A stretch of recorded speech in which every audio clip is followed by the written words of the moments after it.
Welcome to a new episode of Outside the Panels with your host, Johnny the Machine Hughes.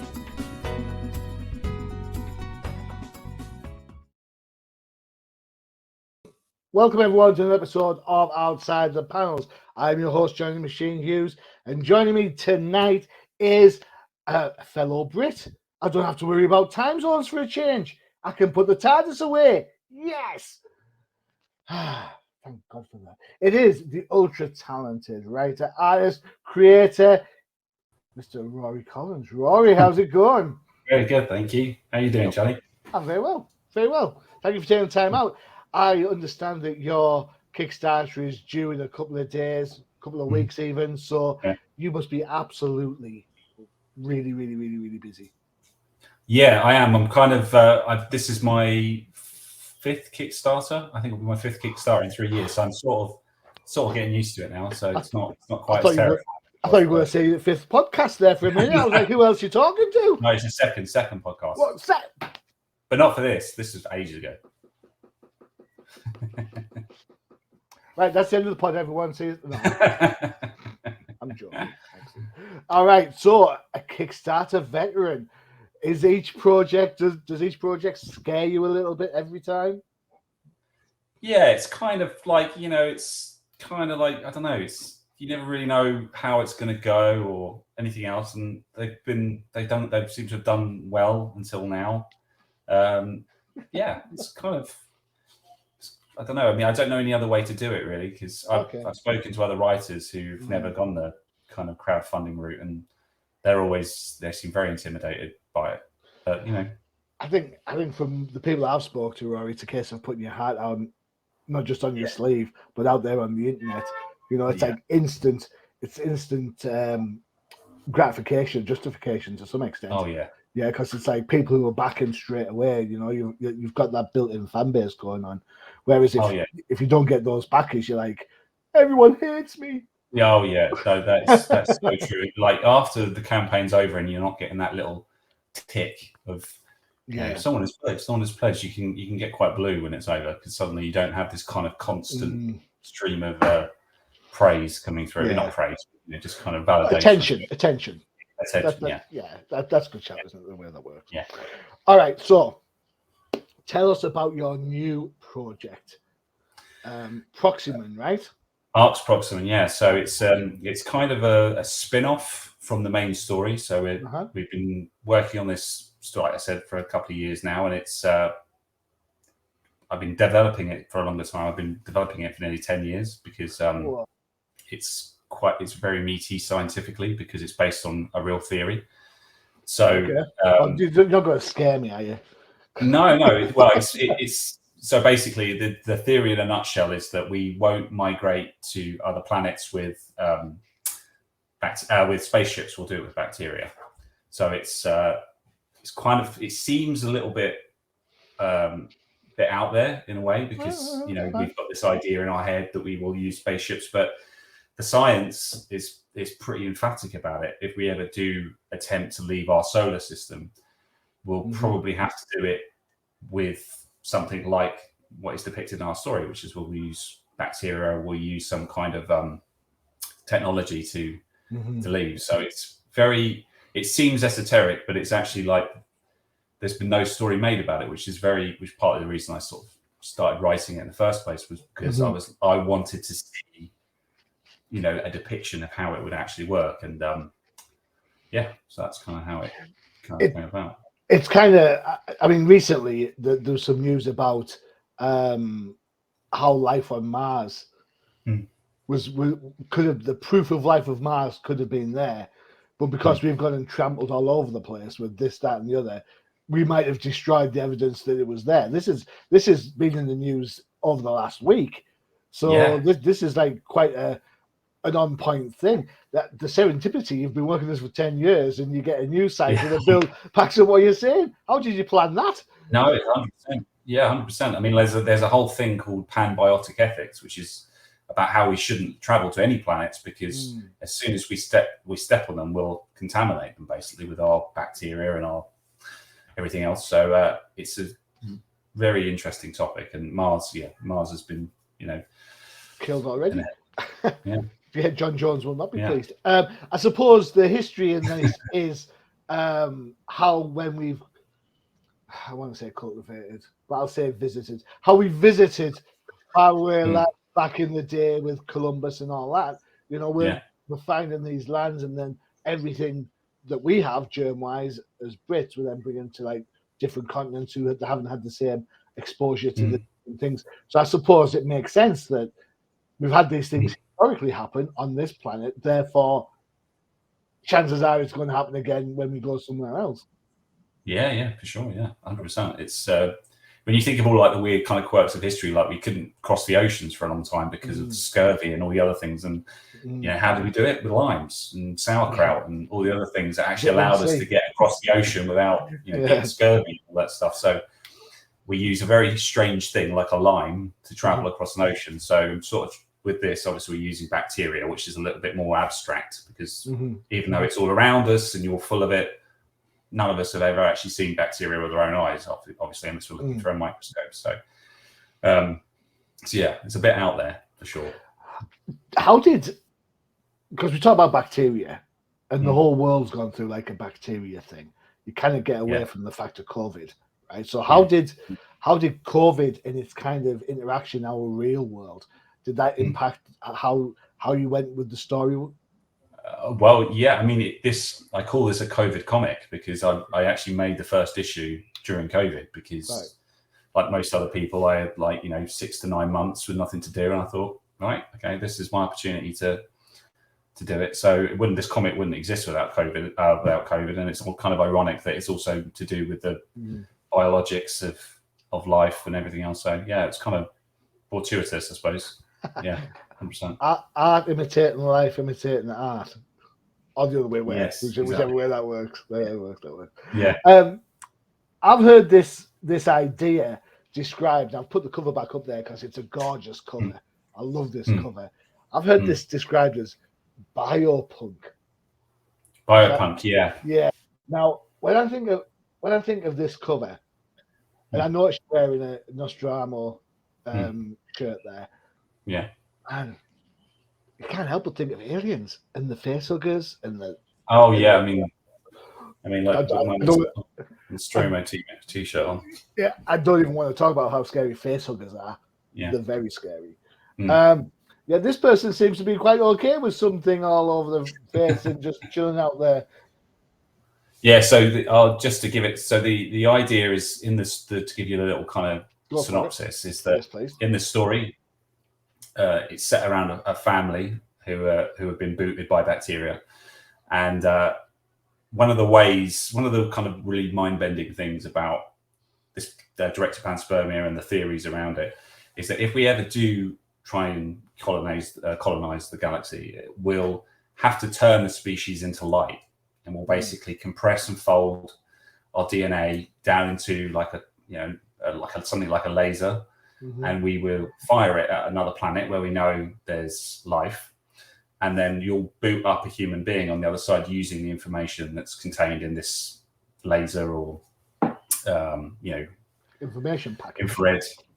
Yeah, exactly. So in the story, it's about this family who are on a planet called Proxima B. It's our nearest planet, and it's they basically boot up a human being a signal that they get from Earth. And as soon as she boots, this thing starts to grow out of their eyes, and they don't know what it is. And our character, our kind of hero of the story, is this teenager called Odd, and he's put in charge with talking to her because he was born there. So they're sort of like he's like a kind of slightly how should I put it, like morbid teenager, and they're like, oh, it's good. You can be first contact. You can talk to this teenage girl that's got something growing out of her eyes. So that's kind of the and then the idea is that the story will this is the first part, and then the idea is we'll potentially do like another 4 books that will explore this whole thing. So cool. So a family in space, an alien, and a kid who's too clever for his own good. Have you not just been watching Lost in Space? Yeah, pretty much. Don't tell me. definitely inspired by those kind of books, Lost in Space. Kind of that kind of. It's a little bit more. It's kind I'm of going hard to to say so describe. it sounds a lot more serious than Lost in Space. So Yeah. No, it's quite the actual story itself. Like this first episode's quite. I mean, I'm not really the one. It's not really for me to say, but it's really funny and sad. But then the future episodes, it all gets very, very dark and very, very out there. So yeah, I can't wait. I mean, if I get to make one book, I'll be thrilled. But if I get to make all 5, that'd be amazing. So cool. All right, okay. So this is a spin-off book from a book you've had success with previously. That was Arcs, I believe, right? That's correct. Yeah. Oh, look at me! It's like I've done some research. So that was a successful Kickstarter. Yeah. So we've done 4 Kickstarters for it now. We've done 4 issues, and we've got the first 3 we've combined into a graphic novel, our first, and then we've got a 4th issue which we actually just completed and shipped a month ago. Perfect. So it's and this story will also, you'll be able to buy this at the Kickstarter. It's like has an Adam and Eve motif, so it's about these 2 arcs that get booted by bacteria, and they quickly realize that because of the mass of their planet, combined with the fact that bacteria is creating so much oxygen, that they're actually drowning in the oxygen. Right. Because it's basically filling their lungs with liquid. Their lungs are getting crushed, and it's filling their lungs with liquid. So it's and then they sort of have this. The kind of story in a nutshell is that they have to basically work out whether they should they try to survive on a planet where they're literally drowning in the air, and then they quickly realize that the air is so dense, there's a good chance the whole planet could explode at some point. So they're kind of trapped in this weird kind of terrifying situation, and then in science fiction tradition, something else goes wrong. Somebody smokes. Someone lights a cigarette. Somebody smokes. Yeah, actually, that's not that far away. That's not that far away from it. I didn't read that. I promise. I haven't spoiled it today already. Right. So before the show, you told me that you're the writer. You're the genesis behind this whole idea. The first issue of the Arcs book, you're the artist as well, correct? Yeah. So I did the art for the first issue. Which do you prefer doing? Are you obviously writer lead? Are you? No. I mean, like doing the art's great, but it's solitary work. It takes a long time, and I did enjoy doing it. But like, if I tried to do this on my own, it would take 10 years to finish the book, and we're only 3 years in, and we're sort of like in the the final third of the book, making the book. So it was a great experience, but also Andrew Morris, the artist for issue 2, 3, and 4, is just such a phenomenal artist that I don't miss my art. So I'm very proud of it, but like I don't miss doing it. So do you feel that you have more writer leanings than art leanings, or is it kind of depends on the project? Yeah, I think so. Yeah, I'm kind of like a filthy kind of photo bashing kind of reference junkie, whereas Andrew's actually like an artist. He's a beautiful artist. I can sort of draw something if I exhaustively kind of prep it all, whereas he's actually like just a wonderful, wonderful artist. So it takes me a little bit longer because I'm not quite as a natural, but I still think my art sort of stands up to I think it looks great. Thank you. The reason I bring this up is Proximant is Arcs Proximant is a Kickstarter, so it's in progress. It's a work in progress. I wanted to show people just kind of the maturity of the work that you bring into the fore. And I appreciate different artists have different styles. I get that.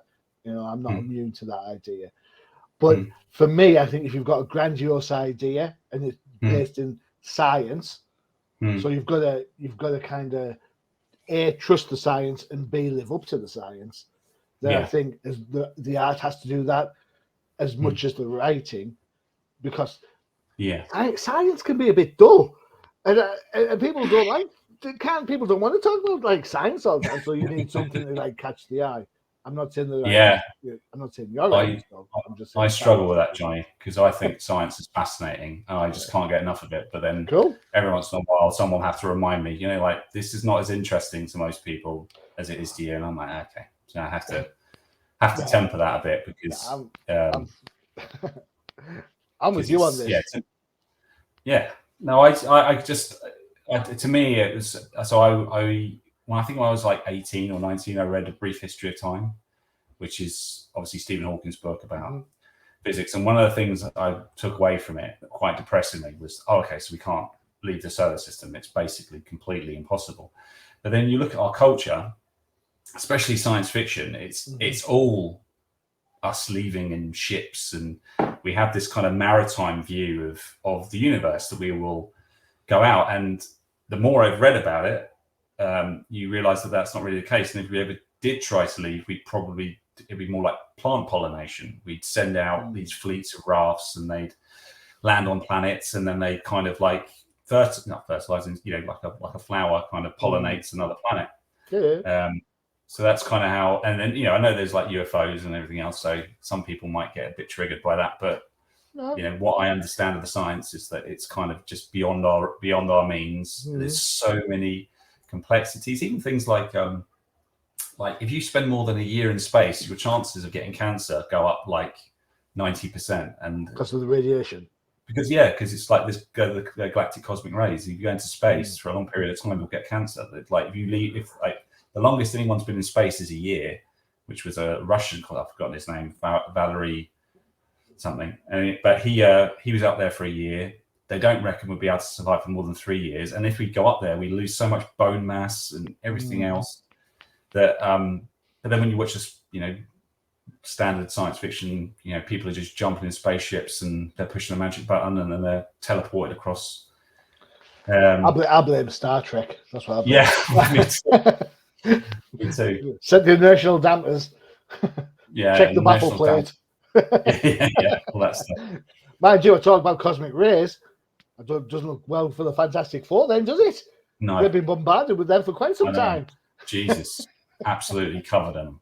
No wonder Sue Storm's going invisible. And yes, I said Sue Storm. That's how old I am. Sue Richards. There you go. Whatever. Who knew what I meant? Fine. Yeah. What's your inspiration? Science is your. I can tell it's your kind of like your driving factor. What is it about storytelling then? Who was your kind of influences to think, you know what? Let's make this a comic book. My influences are mainly film, so like that's kind of where I've kind of come from, and I've always been kind of a bit of a giga nerd in that I just want to see. I'm a bit pedantic, basically. I want to see real things. I'm not really that interested in seeing, total flights of fancy, space fantasy. I want to see how it works, and I want to understand. So you want the real world experience, but in science fiction. This is why probably stuff like Aliens works so well, because you get to see the mechanics to some extent. And you're going to roll your eyes when I say this, but Doctor Who, there's lots of times he has to deal with the mechanical issues of space travel. I'm not talking about the TARDIS, that's by the by, but you'll see him land on like a starship, and it'll be like, right, you've got to think about the artificial gravity, you've got to think of this. Shows like Babylon 5 explain why the station rotates. That's true. So that's the science. Let's rotate the station to create gravity, and of course the station itself is a stationary object, so it's not like having to worry about inertial dampness and stuff like that. No, I mean that's like when I see something go to light speed or warp drive or anything else like that, and I'm a pedant, I know this is boring, but I'm just like, you understand what would happen if you could go that fast? You would like if you could travel at light speed, you would be instantly liquefied just by the G-forces alone would literally anyway. So and then when you start getting into the deeper things like warp drive, and theoretically in the mathematics, I know that it's possible that you could, because matter can't travel at the speed of light, but space can. So warp drive is you create a bubble, or you basically create a matter antimatter coefficient or whatever it is. I'm not entirely sure which. So basically, you're not moving. The space is stationary, but the space around it's you're being pulled along in the bubble. And to create that level, the amount of energy you'd have to create for that is you'd have to take Jupiter and crush it down to the size of a basketball. So just think about that. Jupiter. I'm quite happy with Jupiter. Exactly. So it's just all these like so it's like if you can do that, if you can physically, you have that level of that control of energy and matter that you can crush it down to the size of a basketball, and then it's and then there's still a million reasons why it still wouldn't basically still travel at speed of light. You've then got space has got to slow down. Yeah, and then they also think that just the amount of radiation that would collect around the bubble would like turn it into this absolutely enormous galactic shotgun. So as soon as you stopped, you would spray radiation for parsecs around you, and you probably, if there was any planets that had any biologics, you'd wipe them out. So it's so complex, and that's where the idea came from. Is because just the simplicity of us just literally sending a canister with bacteria in it to a planet that's got water and moons, which are kind of like important. Bang, lands there, and then 10, 20,000 years later, you've got people walking around on them, and then they can set up a little machine, and you can create like a network between the two planets, and then you can send people backwards and forwards between the planets. Oh, sorry. Yeah, no, that's fine. I'm listening. But then that relies on. So you've got the origin planet, and then the destination planet. Yeah. That would depend to an extent that the technology on the origin planet remains the same as the technology on the destination planet, and those aren't particularly assigned as a parallel to each other. That's true. So you'd imagine. This is kind of the crux of Proxima, is that they go to get to Proxima B, and the first thing they do is they look back home, they look back to Earth, and they find a signal from Earth, and in this signal is basically a girl. There's no information, there's no, there should be thousands of years of logs and everything else, but instead there's just this information to boot a girl. So they're like, oh, okay, well let's boot her up and talk to her. And hence all the trouble starts. And all the trouble starts, exactly. Cool. We'll take a quick break for one of our other shows. I'm just seeing what we've got. I don't think I've got anything film related for an advert. What have I got? I'll tell you what. Should we do this one? It's a short one, but there's a new show coming out, so check it out. It's the Old Timers.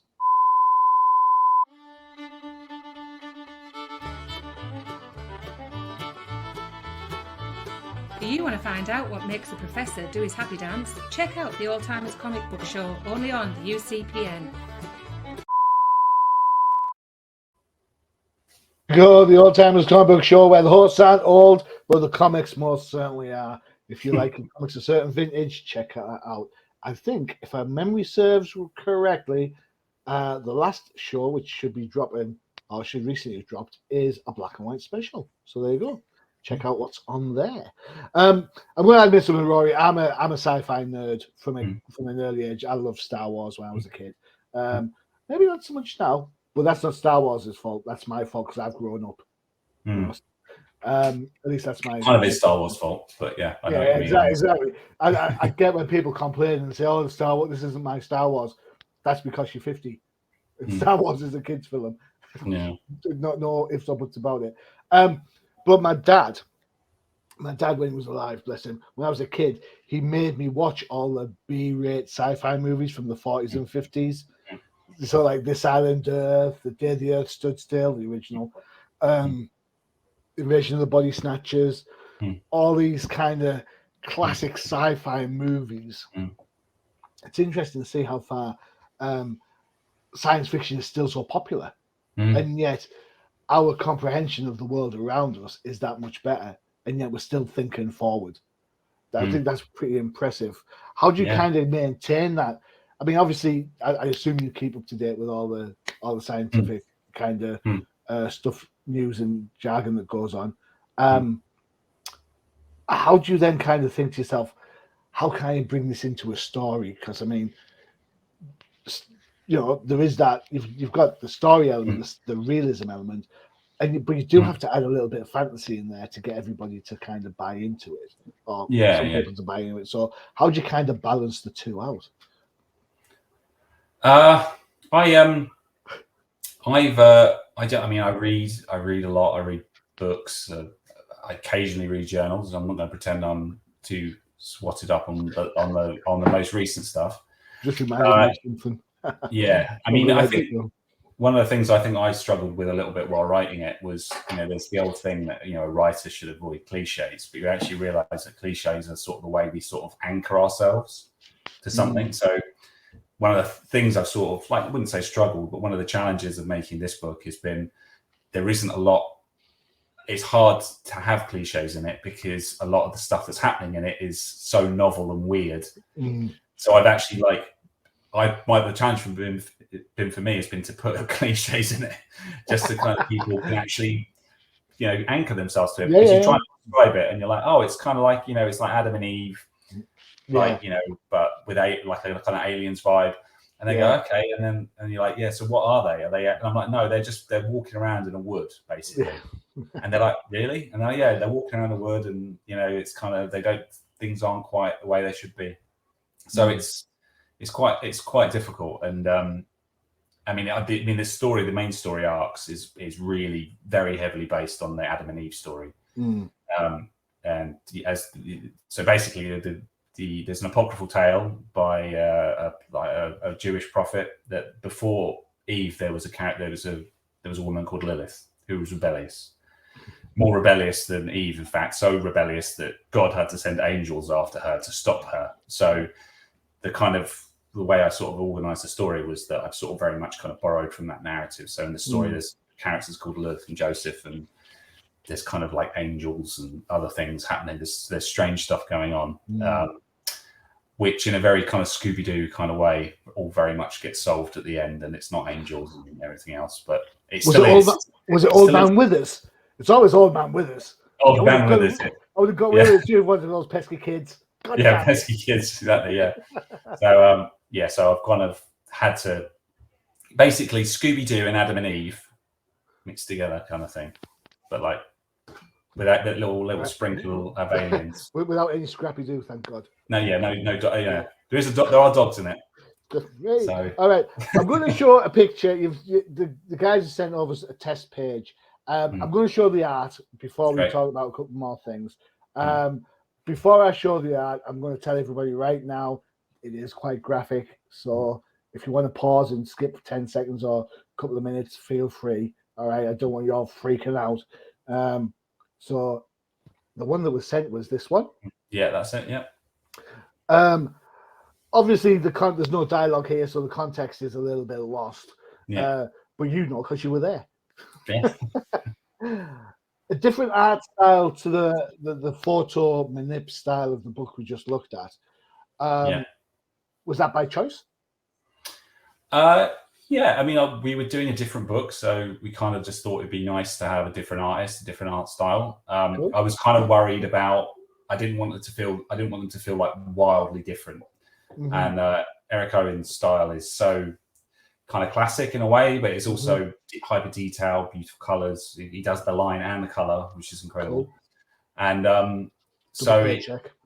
yeah, well, he's just a phenomenal artist. I can't believe he agreed to. I mean, I think it was just total chance that I think I DM'd him on Twitter because I love some of his pages. I was just like, I'm a little indie publisher in the UK. We're doing a science fiction book.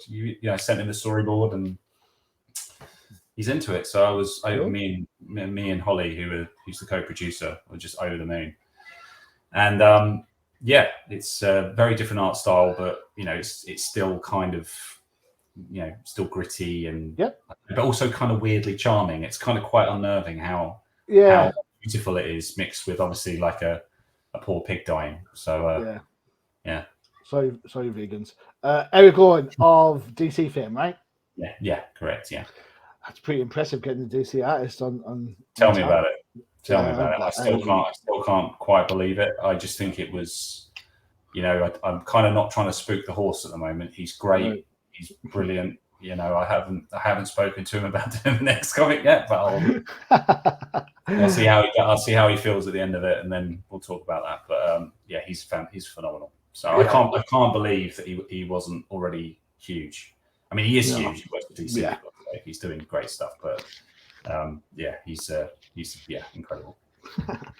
Do you keep up to date with current comic books? Are you a comic book fan from an old timer kind of perspective? No, not really. I was sort of on theme of science fiction, so I kind of I was a big fan of the original Dark Horse Aliens comics. That was they were the comics I loved growing up. Is that Mark Verheiden? Mark Verheiden? Yeah, I can't pronounce his surname. I'm terrible with names. No, well, there was loads of great comics. Dark Horse just killed it. They just made all these brilliant comics. And then some of the old box tree Star Wars, Knights of the Old Republic and all those comics. I love those. Yeah, cool. They were great. And now I'm kind of following the Dune saga, the Boom Studios Dune books. I really like those. Cool. That figures. Yeah. So I'm not actually really super up to date with comic books, I'm glad to say. But do you find? I mean, fair enough, not being super up to date, but do you find that because comic books are no longer as accessible to kids as they used to be, i.e., not a lot of kids going into comic book shops, do you find therefore the writing has developed a more mature level, which then entices us more? I was going to say more mature, but hey, I've cracked bad jokes already, so that doesn't help me, does it? Us, the reader who's capable of thinking of the big idea, of thinking about kind of the bacteria traveling through space, to see the historical, I suppose, relevance of what happened when we explored the world. Do you think that the current, I suppose, industry allows for the breathing of these ideas, whereas take it back 20 years when it was all, or 30 years now, when it was all image and art over content, maybe not so much so? Yeah, no, I'm not sure. I mean, I one of the things I thought I was surprised by was that I thought that I was doing something kind of modern. I was like, I'm making it's about this scientific theory no one's heard about, and it's kind of groundbreaking in its own way because it's never really been depicted in anything like film, TV, books. And then I actually realized that, no, I'm in the kind of current, the scene, I suppose it is. What I'm doing is actually kind of old fashioned because I'm kind of making a nasty 80s style comic book it's quite gory and it's and I'm a bit of a prude myself. I don't particularly like violence, but one of the things I've been shocked by is when I've been showing it to people who are a bit younger, they're like, there's so much blood in this. They're quite shocked by it, and I'm like, and I suddenly was like, I'm kind of a bit of the I'm the old guard a little bit, and that was a bit of a shock, I think. But the work takes you where it takes you, so I'm just concentrating on the work and not worrying about whether there's an audience or a market for it. I'm just sort of trying to make it, I suppose. No, cool. You mentioned a couple of things that kind of resonated with me a little bit. My first wife years ago, my very first wife, she bought me the Star Trek The Next Generation technical manual. Love a technical manual. And so I'm reading it. Well, I didn't read it cover to cover. I picked the bits and bobs. So I wanted to know how the transporter works. So it's like, all right, okay. So an annual confinement beam. Digitizes your deets. Fires the beam onto the destination place and reconstitutes it. And that's it. That's how it works. So I read this to my then wife. And she goes, well, if they've written in the book, they should be able to do it. I'm like, do you know what an annual confinement beam is? She was like, no, but they do. They've written it. I'm like, it took me a day to try to get it. Like, this is a fiction. There's no such thing yet as an annual confinement beam. I mean, or how the metal that the starship's made of doesn't exist. It's like Wolverine's claws aren't real. But bless. I do love a good technical manual. Though. Oh, me too. I've got loads of them. I can't. I think. I love them too. Holly, the producer, wants me to do so the comics got at the back of it we've got a glossary of a lot of the art and science. So it's my geeky attempts at my own kind of blueprint manual. But I would love to do at the end of it. I would like to do like one of those. That stuff like that floats my boat. I Yeah. love stuff like that. Yeah. Yeah, definitely. I love. I don't know. Our American friends might not know them, but back in the day, you used to get a Haynes manual for your car. Oh yeah. Yeah, and I love it when they do those for like starships. Yeah. You get to see the Millennium Falcon one and stuff and so on. No, I love those too. One of my favorite books of all time was actually one for Aliens. They released this amazing Aliens Blueprint Manual, which I actually think I've got here somewhere. But it's I love that, and it was. I remember reading it and being like, sort of like your wife, like, or ex-wife, sorry. Yeah.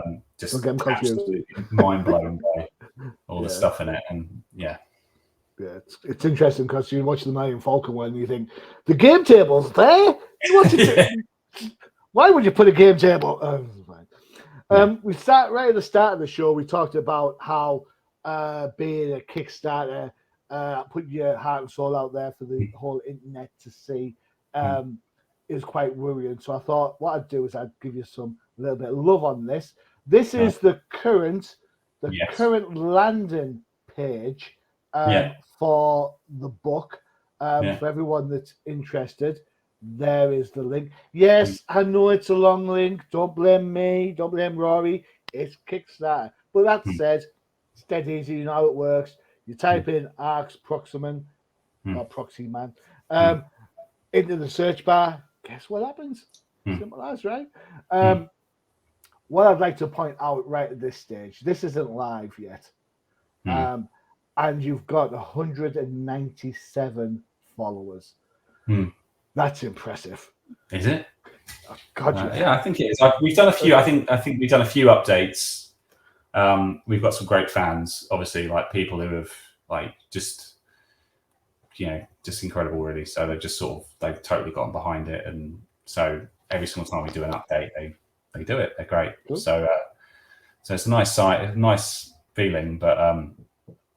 I mean, I'll be honest with you. I'll tell you right now. I did a pod. You can go look for it. I did a pod earlier this week. Great book, great project. About 65% of the way there. 24 days to go. 54 on a live project. 54 followers. 65% of the way there. So he's got 24 days left to go. But he's probably going to make it because it's 65% with still 3 weeks to go. It's pretty good. Pretty good return on that one. You're 197 already. It's like that's great. I mean, like I'm maybe a little bit desensitized to it. I'm a bit like because it's because you're all old hat. No. You're like Arsenal. You're like right. Arsenal. Oh no, we've won a game again. Oh yeah, whatever. No, I am thrilled. It's great. I'm really happy. We've got so many, and it's just amazing. It's such a weird. That's one of the weirdest things about Kickstarter is that you've just got all these kind of strangers who you've never met in real life, who are across the world, who are just supporting you. And it's just, I mean, God, you tear in your eye. It's incredible that these people back anything, and then they have to wait patiently for 6 months whilst I make the book, and then they get it and they come back for more. It's just it's amazing. I'm just pleased I don't have to pay shed loads of shipping. You know what I'm saying? I love a good Kickstarter like everybody else, but you know what? Gotta have those PDFs because shipping's a pain. It is a bum. Yeah, pain in the bum. We try. We're actually pretty like we just literally absolutely on the nose charge the postage that we pay. So cool. Some Kickstarters get a little bit kind of greedy with the postage, whereas we just pay, anyway. I'm not sure you should look at me like that. Just because I charge £1.50 when I sell stuff on eBay or for a reused envelope doesn't mean I'm being greedy. I've had to spend the money at some point. That's true. All right. So the link again is there. Kickstarter.com. Check it out. You've got Arx Proxyman.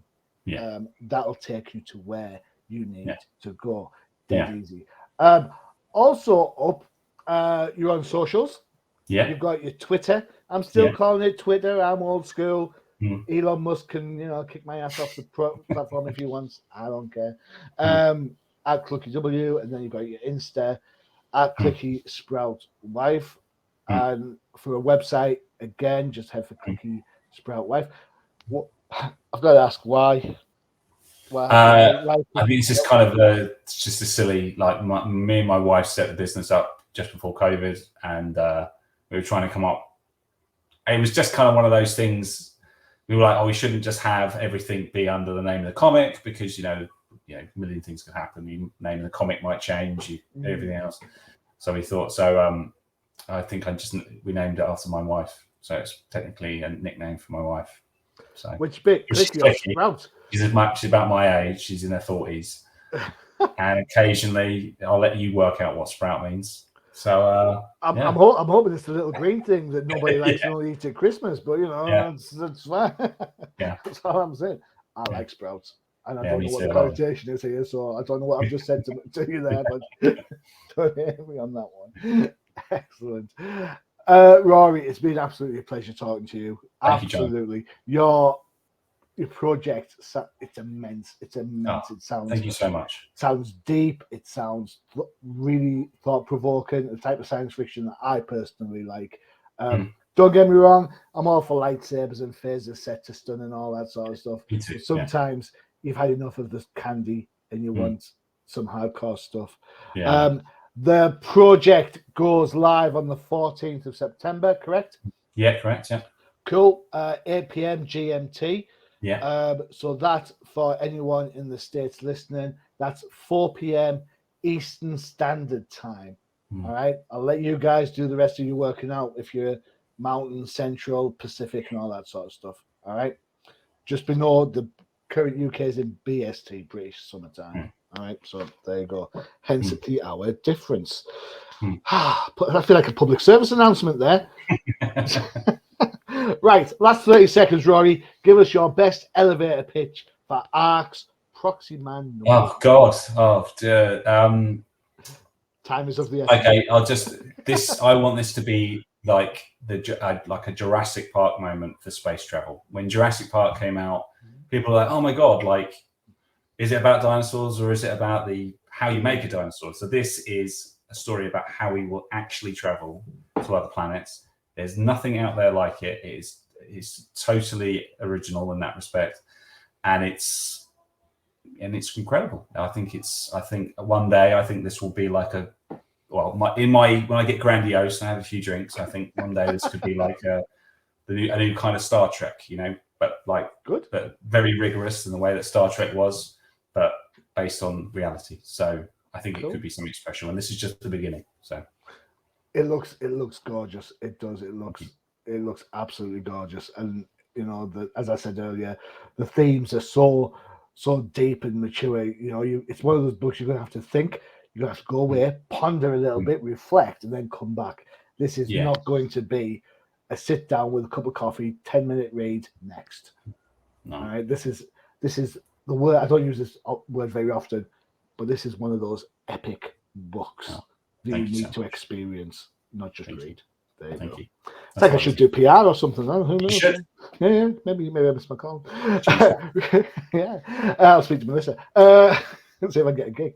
Rory, it's been an absolute pleasure. I know you're really busy with the Kickstarter, so thank you so much for spending the time. I really do. Oh, my pleasure. It's been great talking to you. I really enjoyed it. Cool. That's it for another show. Don't forget to check out the UCPN for all your favorite shows. You saw the trailer for it earlier. The Old Timers are back with a black and white special. Yes, that's how old they are. The comics were black and white. And of course, if you are into the sci-fi of the candy kind, don't forget to check out the No Prize podcast, which will be dissecting the further episodes of Ahsoka. Will any men appear in the show? I have no idea. All right. I've been your host, Johnny Machine Hughes. And as always, adios. Visit undercovercapes.com for the latest and greatest podcasts via the Undercover Capes Podcast Network. Also visit our parent company website, comiccrusaders.com, all about comic pop culture.